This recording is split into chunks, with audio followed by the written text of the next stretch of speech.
Good morning. What's your name, ma? What's your name, sir? Omosehin Isaac. Who are you people to each other? Okay. On the night of 16 April 2020, what happened? Ní ọjọ́ 16 April 2020, ìrọ̀lẹ́ kan bí 6:40, mo wá rí i pé ọmọ mi kékeré yìí, torí a ti páàkì tán mo ti yé ẹ̀gbẹ́ kan ṣọ́ọ̀bù láàrẹ̀. Ìṣọ́ọ̀bù yẹn kẹ́ mo jẹ̀ mí hùn ní ni. Mo wá rí i pé ibo àti fẹ́ hùn sá, mo wá rí i pé ọmọdé yìí yàgbẹ́. Mo wá jáde nínú ṣọ́ọ̀bù yẹn. Mo jáde, mo wá laka téèkì ẹ̀. Tí ọmọdé ní ìgbọ̀ngbé fún mi, mi téèkì ẹ̀.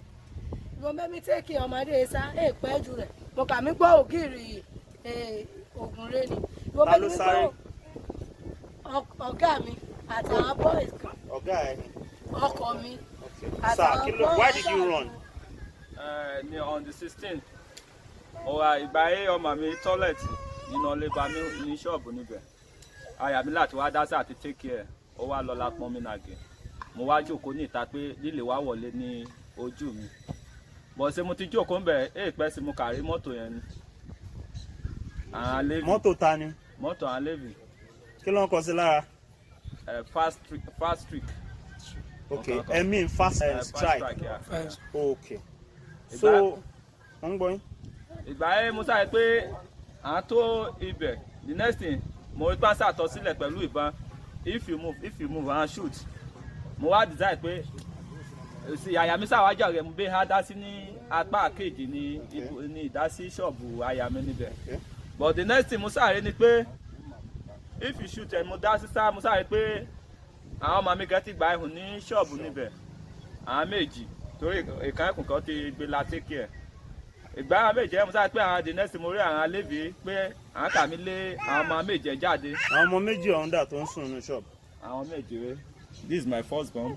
Okay. Second born. What's your name? How old are you, Esther? You are 10 years old. What did you see on the night of 16th April 2020? Kí wo rí? Kí ṣẹlẹ̀? Ìgbà àwọn lẹ́bí yẹn wá, àwa fi ìbọn fún méjì mi. Okay. Wọ́n fi méjì mi pé mi ká jáde kúrò ní ilé ṣọ́ọ̀bù rẹ̀ ṣe mo fi ní ìbọn yìí. Mo wá tètè jí àbúrò mi yìí. Okay. Péjú kò. Okay. Àwa dúró ilé ìyáálé ẹgbẹ́ wa níbẹ̀. Okay. Ìsáré dúró ẹ̀gbọ́n wa bẹ̀rẹ̀ pé kìsẹ̀kìsẹ̀ máa sọ pé àwọn lẹ́bí pa wá fi ìbọn ká tì mí. Ní orí gbogbo ti mí? Nínú ṣọ́ọ̀bù. Okay. After ìgbà táwọn ọmọ yìí jáde, kí lẹ̀yin rí? Kọ̀ọ̀sẹ̀ yín lè lọ fọ ìdí ọmọ. Mo hide níbọ̀ kan bọ̀, mo wá ka wòrán ẹ̀gbẹ́, mo bẹ́ mi wẹ̀ dí ọmọ ẹ̀.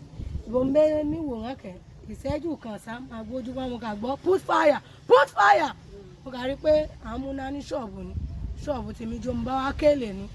Àgbà mi àti múná ní ṣọ́ọ̀bù mi o, Navy ti múná ní ṣọ́ọ̀bù mi o. Ìgbà tó gbọ́ put fire, àwọn wo ló rí tó wà níwájú ṣọ́ọ̀bù ẹ̀? Àwọn Navy. Aṣọ wo lọ́wọ́? À ń wọ aṣọ Navy. Okay. Kákí à ń wọ̀ ni. Are you aware pé 7 p.m. to 7 a.m. coffee wà Ondo State? Did you violate this order? No, sir. Why do you think you didn't violate this order? Mi ò violate torí inú ṣọ́ọ̀bù yẹn ni mò ń sùn sí. Òun ni mò ń gbé. Ìgbà tí omi ti wọ inú ilé wa yóò ti spoil gbogbo nǹkan wa.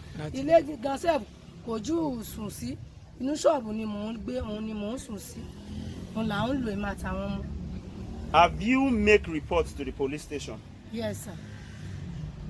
There are allegations we've been hearing here and there pé enter diesel àti petrol illegally nínú ṣọ́ọ̀bù yẹn. Ṣé òótọ́ ni? Mi ṣe bọ́ǹkìrí, mi ta diesel, mi ta petrol. Okay.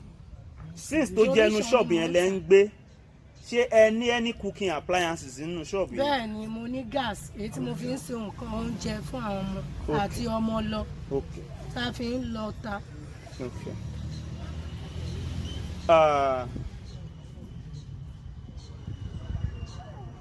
Again mo fẹ́ béèrè cause o ti sọ pé inú ṣọ́ọ̀bù yẹn ló ń gbé àti pé o dẹ̀ ti sọ pé torí omi ló ṣe ń gbé ibẹ̀ yẹn.